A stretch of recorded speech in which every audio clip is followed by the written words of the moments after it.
John Morant has changed representation yet again, second time in 2 years. What does that mean? Is it something? Is it nothing at all? Zach Edey medical analysis. Damichael talked about that earlier this week, but an article dropped by our wonderful Damichael Cole, and I'm having a bit of a panic attack. Damichael's going to help me work through it, and we're going to finish out this episode introducing a little series we're getting started on, Bigger Wing, which is needed most for the Grizzlies. It's a locked in Friday. You know what that means. Let's lock in.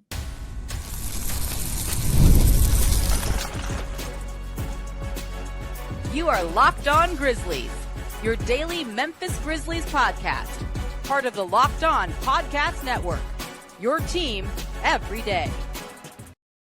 Oh, it is Friday. Friday. You have got to get down on Friday. Damichael knows it. You know it. I know it. We all do. As the wise philosopher Rebecca Black once said, fun, fun, fun, fun. Looking forward to the weekend. It is I, Joe Mullinax, joined by the incomparable Damichael Cole of the Commercial Appeal there in Memphis, Tennessee. And we are partying with you. Looking forward to the weekend here on Locked On Grizzlies. Today's episode of Locked On Grizzlies is brought to you by FanDuel. Right now, new customers can get $200 in bonus bets when your first $5 bet wins. We are free and available wherever you get podcasts. As proud members of the Locked On Podcast Network, your team each and every single day. Like, comment, rate, review, subscribe on Apple, Spotify, Amazon, YouTube, Google. Hopefully, you come around at least every Friday, because you know we're going to get down on a Friday. We have to get down on a Friday. Rebecca told us to, but hopefully you become an everydayer. You're here with us each and every time an episode drops. Damichael and I looking forward to the NBA draft, actual content to talk about again. That's actually happening in real time, I guess I should say. And between the draft and free agency, literally the day after the NBA finals end, contract extensions of Santi Aldama, Jaren Jackson Jr. can be negotiated. So lots of different things to stay in touch with Locked On Grizzlies on over the next days and weeks to come. But hopefully you're with us each and every time an episode drops. Damichael, you were a busy guy. No off season for you, partner. Two pieces dropping in the Commercial Appeal yesterday, and they were wonderful. I read everything Damichael does, and if you're not a subscriber to the Commercial Appeal, you're dropping the ball. You need to be a locked on Grizzlies subscriber, and you need to be a subscriber to the Commercial Appeal. The first piece, and it was something that you texted me about during the day. You said, I think we're going to have something to lead the show off with, Joe. John Morant changing representation. Obviously, it was a very Memphis-specific connection, and I know you'll go a little bit deeper here momentarily with Mike Miller. Moving on from that organization, that agency, is this something that Grizzlies fans should be interested in? Is this a nothing burger? Where are we going with Ja changing representation just a little over a year after making them his official agency for his career? Yeah, this is something that pretty much happened when the season ended. And I know, there have been rumors and people have been talking about it in recent weeks. The idea is Ja separating from Lift Sports Management, an agency, headed by Mike Miller, former Memphis Grizzlies player.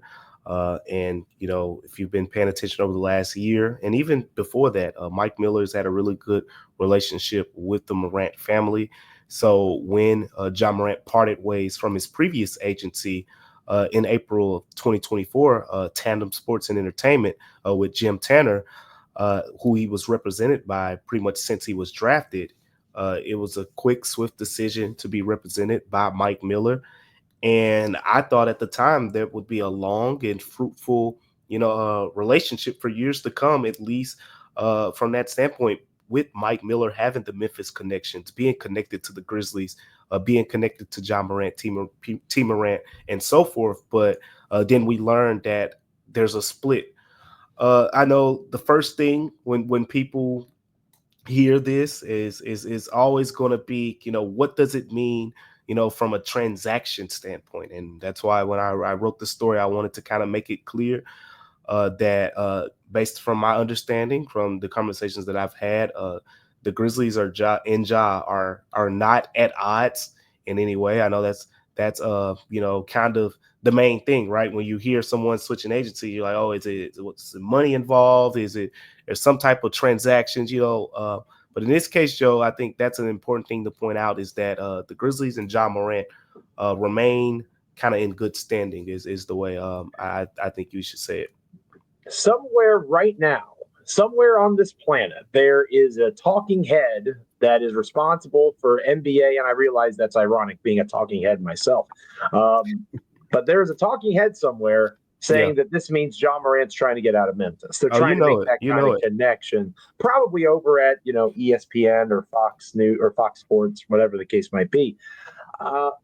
I think this has more to do, and correct me if I'm wrong, partner, because you are much more tuned in, obviously, than I am, the people you talk to, all those sorts of things.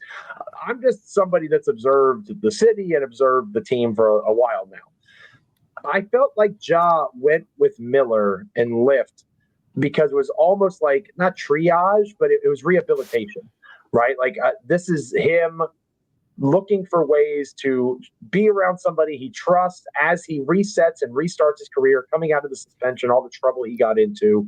This was really the first full year of that, right? Post-injury, post-suspension, all that sort of stuff. I got the feeling that it was, like you said, he trusted Mike Miller. He knew that Miller would take care of him and help him get back on his feet. No disrespect to Liv. I'm guessing John Morant was far and away their biggest client, right? So I see this as Ja saying, thanks for helping me, kind of recalibrate and get things rolling again.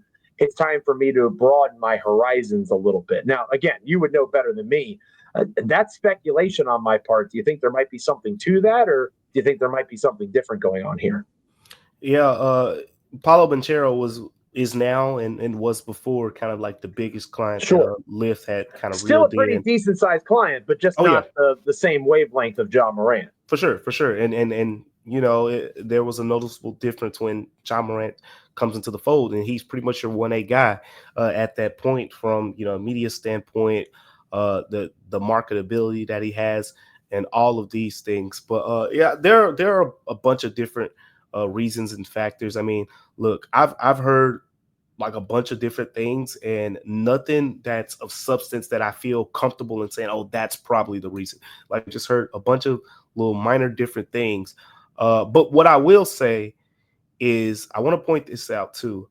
Don't be surprised if he doesn't sign with another major agency. I know a lot of people are going to say, oh, CAA or Clutch or, those are, probably you can make an argument. Those are the two biggest, NBA agencies in the game right now.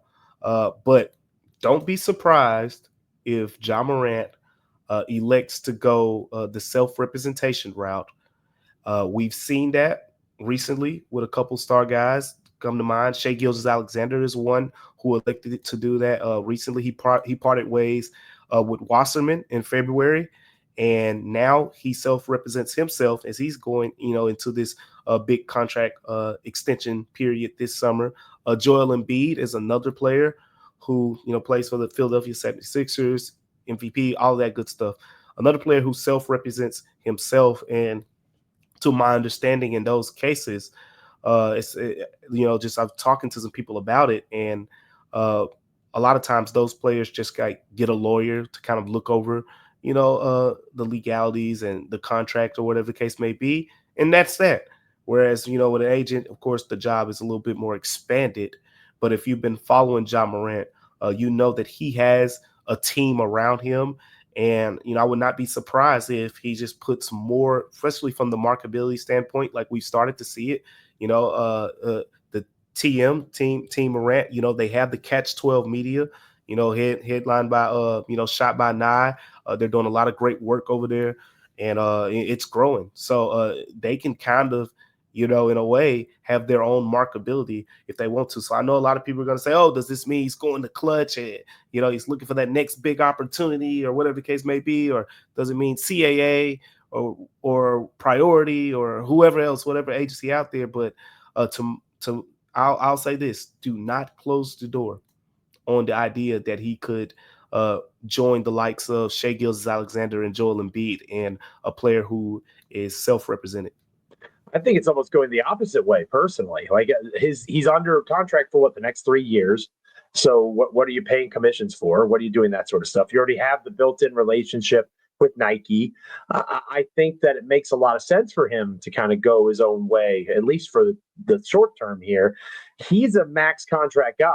So even when his next contract comes up, and I'm sure that's SGA's logic too, like you said, a lawyer reviews it, makes sure that it's not screwing him over or anything like that. But SGA is going to get the supermax or whatever the tippy top dollar that SGA is capable of getting is what he's going to get. So why in the world do I need an agent to negotiate that contract? That makes sense to me. And Ja, in a different way, it makes sense as well. So I think it's not much of anything. Ja is under contract with Memphis. The Grizzlies and him, you heard it straight from the beat writer's mouth there. Certainly not at odds, at least not at this time. But, things can always change. Not currently the situation. Let Damichael and I know on X, at Damichael C, at Joe Mullinax. Hit us up in the comments. How are you feeling about Ja changing representation? Do you care? It was an interesting bit of news coming from the wonderful Damichael Cole on Thursday here on this Friday edition of Locked On Grizzlies. Coming up here on Locked On Grizzlies, we are going to talk about another piece that Damichael wrote, and Damichael talked about this earlier on this week. I'm having a bit of a panic attack. I'm freaking out at this moment, and Damichael's going to help me work through it here on podcast Waves. So stick around for that wonderful therapy session getting ready to come up here on Locked On Grizzlies. Michael, I know you're excited about this. I'm very excited. I got to tell you about my new favorite drink, OLIPOP. I'm a big fan of the classic grape right here. Check this out. Oh, yeah. Get in there. It is a new kind of soda made for people who love the classic taste, but want something that supports their health. There's just 2 to 5 grams of sugar in this thing. The classic grape, the one that I'm going with, only 4 grams of sugar in this can and 9 grams of prebiotic fiber. That is phenomenal. It's reimagining soda in a way that is better for your gut. Traditional sodas, I'm guilty of it. I drink them. They're loaded with sugar growth. 39 grams in a regular Coke, or 44 grams in an orange Fanta. My daughter loves Fanta. I got to tell her she can't drink it anymore. But thankfully, we got OLIPOP.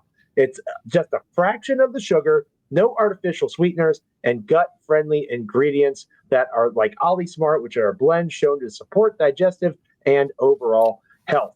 Again, I grew up drinking soda. I drank it all the time. To be honest with you, I still do. I love Coke Zero. I love there's like a cherry vanilla Diet Pepsi now that I'm addicted to. But I got to find a better alternative as I get older. I got to be healthier. And OLIPOP helps you feel better, and it does a tremendous job without all that sugar and with a large chunk of your daily recommended fiber.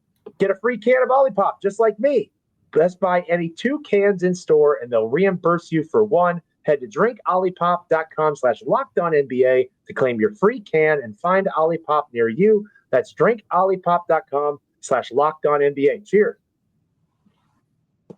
OLIPOP, delicious. Check them out today. Go do it. All right, Damichael. So as I alluded to, you were a busy guy, and you talked about this earlier in the week. So I don't want to rehash it too much in that way. We try to be respectful of our listeners and our viewers and not, overstep and retread too much. But I wasn't with you when you talked about the Zack Edy surgery and recovery, the conversation you had with the doctor. And my biggest takeaway from reading your piece, the more and more I've thought about this, I want to stress this isn't a logical take. People that have followed my career covering the Memphis Grizzlies, that's not going to surprise you, me saying that what I'm about to say isn't the most logical thing. Big fan of narratives, also a big fan of just panicking for the sake of panicking from time to time. I remembered as I was reading your article that Zack Edey is a large human, right? Yep. 7'4", 290 pounds. And I kept coming back to other very large humans that had lower extremity injuries. People like Yao Ming. Now, Yao Ming, it was his foot. Certain bone in the foot in particular that's really bad for a big guy to hurt. Obviously, an ankle is different. But for me, where the connective tissue comes in is the lack of connectivity for Zack Edey from his ankle ligaments to his bone, right? To have surgery on a sprained ankle that he's sprained 2 other times before this one, right? 3 in the last year. Yeah. To sprain it so bad that you have to go in surgically to repair it and to try to solve the problem. Am I out of line being concerned that this is going to be longer than a 4 to 5 month? Yesterday on the show, you talked about 15 games was kind of what you were thinking in terms of him missing. That feels optimistic to me. And maybe again, it's just a mid-June panic attack here. But I'm just really kind of concerned that maybe we're underestimating, especially coming off of the Vince Williams Jr. issues, the Gigi Jackson issues. Yeah. Is this going to be a more long-term thing that we're counting on right now? Yeah, when I talked to Doc in that story, Dr. Kenneth Jones, he basically said that these surgeries tend to do well. Now, you always treat surgeries on a case-by-case basis, whatever the case may be. But the understanding is this is a surgery that does well. I mentioned these names in the episode, but I didn't really expand on it. Taj Gibson, Sam Merrill. Joe, you probably remember Sam Merrill having the ankle problems with the Grizzlies, end up being let go, whatever the case may be. He's kind of rebounded, now playing a nice role with the Cleveland Cavaliers off the bench. But Taj Gibson, now he's not 7'4", 290 like you said, but he plays the role of quote unquote big man in the NBA. And look, like I said, these are all case by case, but this is probably the best example that I could give you from the standpoint of what we're looking at. And in the case of Taj Gibson, he had surgery too, like Zack Edey in June. And he had June surgery, pretty much, stabilizing his ankle, pretty much the same procedure. And Taj Gibson was back at the beginning of the season, played the first back-to-back, played, I believe, 73 games and started 55 or so in that season. Now, I just said Zack Edy could miss roughly, like you said, 15 games, and that would put him at 67 games, and that means if he plays every single remaining game. And in the case of Taj Gibson, who is smaller, but, I think that's a good kind of reference point here as a guy who does a lot of banging, as a guy who had ankle problems, and his were more recurring than Edey's. I think he had ankle problems for like 2 seasons before they finally went in there and did the surgery with him. But I think that's kind of the best example. He made it back by the beginning of the season and played 73 games. So I'm looking at it like, yeah, Zack Edey's bigger, which is why the Grizzlies are being careful. But at the same time, I just feel like he'll be back. He shouldn't be out too long after being reevaluated. I hope you're right. I am nervous. I know the history. I know we seen not it. Just because of the big man factor, like the true big. Taj Gibson, to your point, not a true big, at least not compared to Zack Edey. Yeah. I think that what makes me nervous too, and this is going to sound unfair, and again, I want to stress, I was in Memphis for a couple of days. Damichael's around these folks all the time. This track record of medical issues for the Grizzlies is not great, Damichael Cole. The history is not great in terms of guys getting hurt, it being worse than expected. The rehab doesn't go the way they thought. And again, it was almost an entirely new medical staff this past season, if I recall correctly. So it's not like you can blame the same exact group for the same exact troubles. Exactly. But it's still, maybe they're snake bit. Maybe, again, I want to stress, I'm not necessarily thinking logically here. Yeah. The fact that I just don't want to get hurt again, right? As funny as that sounds to say, Gigi Jackson and Vince Williams Jr., you and I both, Damichael, were like, the Grizzlies will be fine. They're going to come back and they're going to be contributors. And they were young players. Zack Edey, also a young player. Could this be a situation where it bites us in the butt if we think that way again?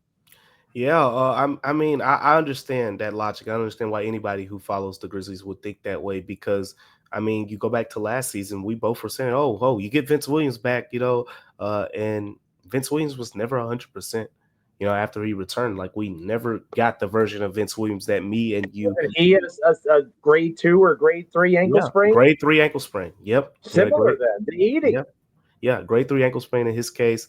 And Gigi, I think it felt like his was more performance based than anything. But he got off to an unusual start. Like this was a guy who was supposed to build upon his rookie season and have a normal off season and finally get that opportunity as a second year player to kind of arrive in a way. And that's my biggest bummer for Edey. He's not going to have that summer league and things like that. And in the story, talking about 3 to 4 months before he's doing basketball activity.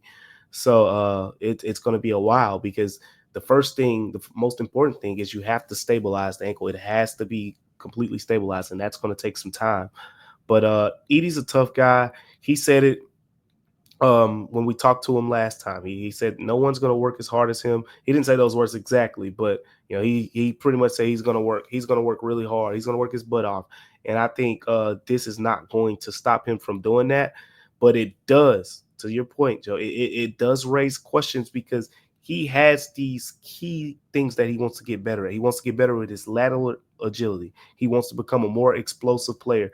You know what kind of hurts those two things? An ankle surgery. An ankle surgery hurts your explosiveness. Just a little bit, especially the whole lateral movement. And your lateral movement. So it makes me wonder if we're talking about it might be year 3 before we really see that version of him that's able to really show off, another level of quickness and explosiveness, or whatever the case may be, since he's going to be kind of starting, behind the 8 ball this year.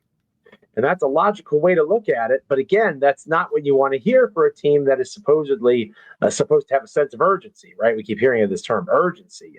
They better have urgency figuring out how they're going to replace this guy, whether it's Brandon Clark, like we talked about yesterday, or another option that they may go down, which we'll talk more about next here on Locked On Grizzlies. But let us know in the comments. Hit us up on X. How are you feeling? Are you concerned like me? Are you being a little more logical? And again, I want to acknowledge Damichael is on the side of logic. I am on the side of I don't want to get hurt again. But let us know how you're feeling in the comments or on X. And, we'll talk about that process of replacing Zack Edy as much as you can coming up next here on Locked On Grizzlies. Today's episode of Locked On Grizzlies is brought to you by FanDuel. The NBA Finals are in full swing, and every night delivers highlight-worthy performances, major momentum shifts, and can't-miss moments. Whether it's a game-winning shot, a breakout player, or something in between, there's never been a better time to get in on the action. FanDuel allows for you to get in the game and stay in the game, both before tip-off and live, with player props, performance trends, and same-game parlays that allow for fans to have more ways than ever before to play smart and win big. Do you think that Tyrese Halliburton is going to heat up as the Pacers try to clinch an unlikely NBA Finals victory? Do you think SGA is going to bounce back and get the Oklahoma City Thunder back in control of the series? Back it up with a same-game parlay, and a $200 bonus in bets could add to the excitement if your first $5 bet hits. Or if you're new to FanDuel, it's the perfect time to sign up. Head over to FanDuel.com and place your first $5 bet. If it wins, you'll get $200 in bonus bets. Make every moment more with FanDuel, official sports betting partner of the National Basketball Association. So, Damichael, I hinted at it earlier, and, over the next few episodes, there's lots of different avenues the Grizzlies can improve with, right? The draft, they can improve in free agency. We talked a little bit about Kevin Durant trade yesterday. Obviously, they can get in some lanes there. But let's establish, going into this offseason, what we think Exhibit A is for the Grizzlies. What do they need the most? And I'm curious if you think that the Edey injury changes the answer for you, because it doesn't change the answer for me. I think the Grizzlies need a wing, and I think the Grizzlies need a wing that is more of a combo guard than they need a true bigger wing, assuming they don't blow it up and trade a G.G. Jackson, a Vince Williams Jr. They've got bodies like that. I would love to see somebody killing the lead a little bit, maybe with our Monday show. The Boston Celtics are believed to be sellers this offseason with Jason Tatum blowing out his Achilles. A quick little rebuild season likely coming up for Boston, reset the books a little bit.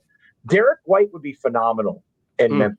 And to me, that you want to talk about a dog, right? That is a guy that's a dog right there. And he could be your third guard. Imagine having one of John Morant, Derek White, or Desmond Bane on the court at all times this coming season. That would be a phenomenal makeup for the Grizzlies. And again, championship caliber mentality, that all the stuff that the Grizzlies are looking for. Now, again, we talked about not wanting to get hurt again. Going back to the well with combo guards from Boston might give some folks some PTSD. But Derek White's still very much in the prime of what he's doing. I'm curious. I think the Grizzlies need that, right? Because Scottie Pippen Jr. to me is another kind of combo guard that is more of a scorer off the ball in terms of off the bounce than he is a true point. if you, in the absence of having a true point, and again, as you and I have talked about in the past, partner, if you're going to pay John Morant a max contract, you have to assume he's eventually going to be there most nights. And you have to assume that he's going to be out there eating 32 to 34 minutes a game. You don't need a true Tyus Jones-esque backup point guard if you're going to keep investing in Morant. I think they need kind of a combo wing player more than anything. I'm fine with Clark, fine with Aldama. They can address, Steven Adams for a veteran exception, perhaps. There's ways that they can get another big. I'm of the mind that they need another perimeter player. And, there's lots of different types that they could be targeting over the next few episodes. We'll discuss that. What about you? Do you think a big is the biggest need with Edey out in particular, or are you of the same mindset of B, perimeter addressing? Now let me say this, Joe, because it looked like you just swept something under the rug there. And I'll start by saying I agree with you. I do think the wing is the most pressing need of the two, but quick sidebar before you go into your butt. Pause. Mm-hmm. Quick sidebar before you go into your point. Do you agree that Derek White would be your preference? I would rather have White than Jaylen Brown at this point. Not because I think White is better than Brown is a better player. Brown is a better player. I just feel like White would be a better fit for what Memphis needs. But maybe that could be something we talk about next week. Anyway, go into your point. Sorry to interrupt. Yeah. I think if we're talking playoffs, because, Joe, you say, are we trying to win a championship or not, right? Are we trying to win a championship or not? Get the T-shirts made. I think the more pressing, the more impactful position of the two when you talk about winning a championship might be another big who has that physicality and size that can really be a difference maker in the playoffs. Year after year after year in recent years, we've seen the Grizzlies in some way, shape, or form just struggle, with physicality in the playoffs. And Zack Edey gives you a lot on that end, but when Zack Edy's out of the game and he's in foul trouble, whatever the case may be, or when you go against teams that put him in, pick and roll situations.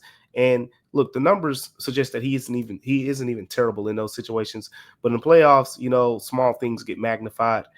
I'm just of the opinion that it's really impactful to have another big who can really be 6'11", protect the rim, and can rebound the ball at a really high level and be physical instead of, I like the Brandon Clark, Jaren Jackson Jr. combination, but when you talk about playing alongside of Santi, when you talk about mixing in, maybe another guy with Jaren from time to time, I think that another big, and it could be a situation like we see, with OKC in the playoffs right now. Some series, Aaron Wiggins has been good. Some series we saw that last series, Kenrick Williams came off the bench and had the game of his life and didn't really play much more against some of the other teams, just matchup dependent stuff. I think that's where the Grizzlies could really, really get an impactful big man that can make a difference, because there is an obvious hole there. And to me, that hole is when Zack Edey is in foul trouble or unavailable, how are you going to rebound the basketball? So it sounds like Damichael Cole might want Kristaps Porzingis from the Boston Celtics. I said rebound the basketball. No. That's what I said. Luke Cornett might be available. He's a free agent, I believe. And maybe that's the angle that we take going into our Monday episode again. So this bigger wing. Let Damichael. But I do agree with you. Yeah, I do think wing is the more. It just had to, just a little reminder that they when you throw Zack Edey out of the game, they're not a very good rebounding team, and that doesn't need to be the case. And goodness gracious knows that John Konchar can't play anymore. We can all agree on that. That is absolutely what needs to be done. Obviously, putting words into Michael's mouth there. I'm probably the only one that says that, but I'm going to continue to say it because it's how I feel. Again, let us know on X. Hit us up in the comments.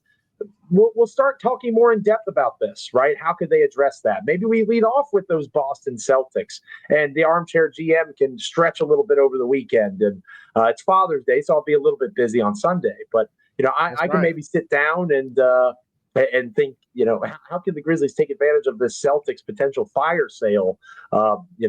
One team's misfortune, and obviously you don't want to cheer for anybody getting hurt. But the Celtics with that quick rebuild, perhaps, or maybe reboot is a good way to phrase it, reboot the books, how can the Grizzlies take advantage there? Maybe we talk about the trade aspect on our Monday show, partner. Yeah, that's about to be the new thing. Like we talked about it a little bit in the last episode, how the Grizzlies can just start kind of like finagling their way into some of these deals and things like that. Yeah, I think Boston is one of the main teams to watch because of the financial situation. And you mentioned the injury to Jason Tatum. I just don't see how you're going to want to pay a tax number that high. With the reality that knowing that you're not going to win a championship without Jason Tatum. So you're right. There could be some movement going on there, and the Grizzlies, they should do their diligence and try to swoop in. So yeah, we should definitely talk about some possibilities over there. And new ownership, don't forget that. That doesn't make them evil, doesn't make them bad. They don't have the same connection to these guys that the previous ownership and all those folks do. Obviously, nope. Brad Stevens is still in place and that sort of thing. But they're going to be looking at the bottom line, and the reality of Jason Tatum not being on the court does probably doom them in the Eastern Conference, at least for next season. So that'll probably be where we lead off on our Monday edition of the show. Make sure you're with us. Make sure you're liking, commenting, rating, reviewing, subscribing, wherever you get podcasts, Apple, Spotify, Amazon, Google. It's all good. Be an everydayer if you're not already. And now that you've made Locked On Grizzlies your first listen today, for your second listen, check out the Locked On NBA Big Board Show. Maybe we try to get Barlow on next week for our draft episode, partner. NBA draft expert Rafael Barlow reacts to every workout, interview, and rumor leading up to the NBA draft. Find Locked On NBA Big Board on YouTube or wherever you listen to podcasts. He's got plenty of time, right? I'm sure he'll be fully available to whatever Locked On Grizzlies. For his buddy Damichael, I'm sure he'll be happy to hop on. But anyway, maybe we'll see if we can get Barlow. If not, we'll talk about some draft options. There's not very many for Memphis, at least in the here and now, but something we can take a look at next week. Make sure you're having a great weekend. Happy Father's Day to all the dads out there. It's simultaneously the best and worst thing that's ever happened to me. I haven't slept in a decade, and I probably won't sleep for another decade or two, but that's okay. Love my little ones. Shout out to Caroline, Abby, and Mitchell.